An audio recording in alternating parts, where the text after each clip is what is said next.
आज हम लोग सीखेंगे एप्लीकेशन लिखना, जो एग्जाम्स के लिए बहुत ही ज्यादा हेल्पफुल होते हैं। ठीक है, और कैसे लिखे कि हमें नंबर अच्छे से मिले। ठीक, तो इसको हम लोग स्टेप वाइज देखते हैं। तो जब भी हम एप्लीकेशन लिखना शुरू करेंगे तो सबसे पहले हम लोग लिखते हैं टू। ठीक है, फिर सेकेंड स्टेप होता है, लिखते हैं डिजाइनेशन ऑफ कंसर्न पर्सन, यानी कि जिस पर्सन को हम लोग लिख रहे हैं ये एप्लीकेशन, उनका क्या पोस्ट यानी किस पद पर है वो लिखते हैं। जैसे प्रिंसिपल है तो टू द प्रिंसिपल हो जाएगा, या फिर टू द हेड मास्टर हो जाएगा, या टू द सीईओ, यानी कि डिजिग्नेशन ऑफ कंसर्न पर्सन, यानी जिस पर्सन को हम लोग क्या कर रहे हैं एप्लीकेशन लिख रहे हैं। ठीक है, उसके बाद लिखना है एड्रेस। एड्रेस किसका लिखना है? एड्रेस यहाँ पर अपना नहीं लिखना है, जिस पर्सन को हम लोग लिख रहे हैं उनका जो एड्रेस है, यानी जहां हम एप्लीकेशन अपना भेज रहे हैं वहां का एड्रेस लिखना है यहाँ पे। ठीक है, फिर उसके बाद फोर्थ स्टेप है मेरा डेट। क्या लिखना है? उसके बाद डेट लिखना है, यानी जिस डेट में आप एप्लीकेशन लिख रहे हैं उस दिन का यहाँ पर डेट लिखना होगा। ठीक है, फिर उसके बाद आता है सब्जेक्ट। सब्जेक्ट में क्या लिखना है आपको? सब्जेक्ट में लिखना है कि किस लिए आप ये एप्लीकेशन लिख रहे हैं, किस रीजन से लिख रहे हैं।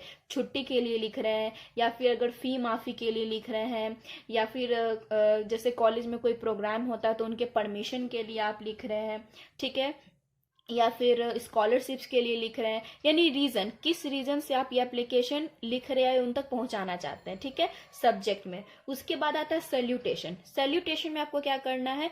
सैल्यूटेशन में रिस्पेक्ट देना है। ठीक है, रिस्पेक्ट देते हुए क्या लिखना है? रिस्पेक्टेड सर या मैम, या फिर ऑनरेबल सर या मैम। ठीक है, फिर उसके बाद है नेक्स्ट स्टेप में बॉडी।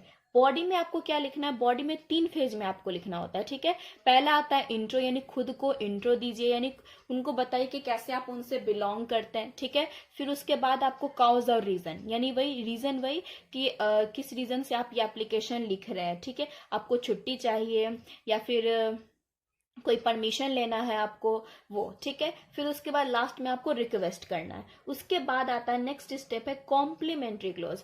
इस कॉम्प्लीमेंट्री क्लोज में क्या लिखते हैं? जैसे योर सिंसियरली या फिर योर ओबीडियंटली, वो लिखते हैं। फिर ठीक है, फिर लास्ट में हम लोग क्या करते हैं? सिग्नेचर या फिर एड्रेस ऑफ सेंडर, यानी कि सिग्नेचर करते हैं सेंडर, यानी कि आप जो भेज रहे हैं, जो एप्लीकेशन लिख रहे हैं उनका सिग्नेचर फ्री हैंड में, और उसके बाद क्या करना है? एड्रेस या फिर नेम भी लिख सकते हैं अपना, या क्लास या फिर क्लास भी लिख सकते हैं, कौन से क्लास में पढ़ते हैं, रोल नंबर, ये सब लिख सकते हैं। ठीक है, फिर लास्ट में क्या करना है? अपना एड्रेस लिख देना है।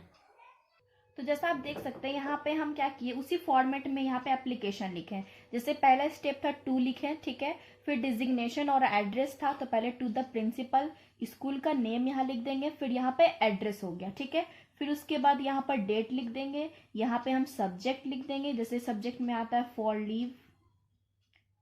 ठीक है, या फिर कोई भी फॉर फी के लिए, या फिर स्कॉलरशिप के लिए वो हो सकता है। ठीक है, फिर उसके बाद आता है रेस्पेक्टेड या फिर ऑनरेबल सर या मैम, दोनों में से कोई एक लेना, या तो रेस्पेक्टेड सर या मैम लिख देंगे, या फिर ऑनरेबल सर या मैम लिख देंगे। फिर बीच में आप आ गया बॉडी, जिसमें स्टार्ट करना है आपको मोस्ट रेस्पेक्टफुल्ली से। ठीक है, फिर उसके बाद आ गया इधर कॉम्प्लीमेंट्री क्लोज, योर सिंसियरली या फिर योर ओबीडियंटली। ठीक है, फिर उसके बाद अपना नेम लिख देंगे, फिर क्लास लिख देंगे, फिर यहाँ पे अपना एड्रेस लिख देंगे। तो अगर इस तरीके से हम लोग लिखेंगे तो टू से लेकर सैल्यूटेशन तक, सैल्यूटेशन यहाँ तक हो गया तो 2 नंबर हमको यहाँ से मिल जाता है। ठीक है, फिर बॉडी अगर हम लोग अच्छे से लिखते हैं तो 2 नंबर यहाँ पे हमको मार्क हो जाता है। फिर लास्ट में ये हमारा क्या हो जाता है? 1 नंबर मिल जाता है। ठीक है, कॉम्प्लीमेंट्री से लेकर या अपने एड्रेस तक। तो इस तरह से 2, 2 और 1 कितना हो गया? 5 मार्क्स। तो अगर आप इस तरीके से एप्लीकेशन लिखते हैं तो 5 नंबर फिक्स है कि आपका आएगा।